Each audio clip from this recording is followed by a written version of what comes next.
I recently read this incredible story about a young man who had a dream that was from Africa. He was only 16 years old, really poor, no shoes, his parents were illiterate, but he had this dream on going to school in America.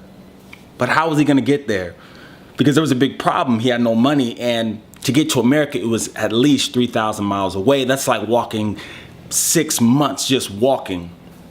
And so this young man decided to go on this journey. He went on this journey. He had two people who he looked up to, Abraham Lincoln and Booker T. Washington. And he had a book with him that he would always read. And as he walked on this journey barefoot, he got sick. Lions were trying to attack him, going through different villages and everything like that. But one thing that I admire about him was he had this affirmation that he would say to himself, and it was, I will try, I will never give up. And he kept walking. He walked literally 6 months.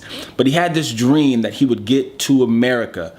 But he had to walk. Just imagine that, no shoes, man. I ain't walking barefoot nowhere. Maybe at the beach, but you know what I'm saying. And what this young man did was truly remarkable. As he would pass through different towns that spoke different languages, and he just literally worked odd jobs.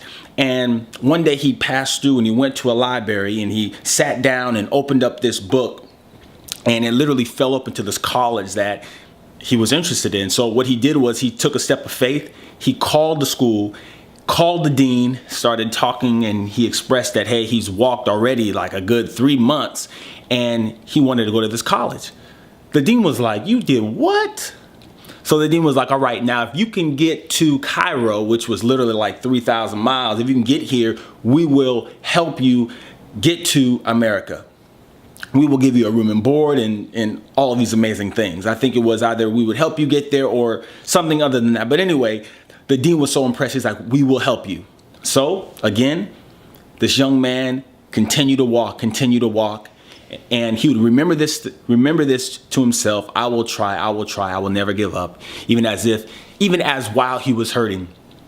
And so he ended up getting to Cairo, and that's when he didn't have a passport. There was different things he needed, but he called some missionaries that helped him before in the past or when he was younger, and they ended up raising money for him and just helped him get to America. And as soon as he got to America, he was accepted to the college. He ended up receiving, after he graduated, he received many awards. He wrote different books. The story is incredible. The story is by Legson. So I want you to look it up, and I want you to ask yourself, what obstacles are you trying to overcome? And yes, they do seem impossible at first, but if you can just remember something, and something that he had to remember himself, and that is, I will try. I came this far. I will not give up. So I just challenge you today to not give up. And this man, he's passed now, but his name is Legson. So look him up and remember, I will try. All right, take care.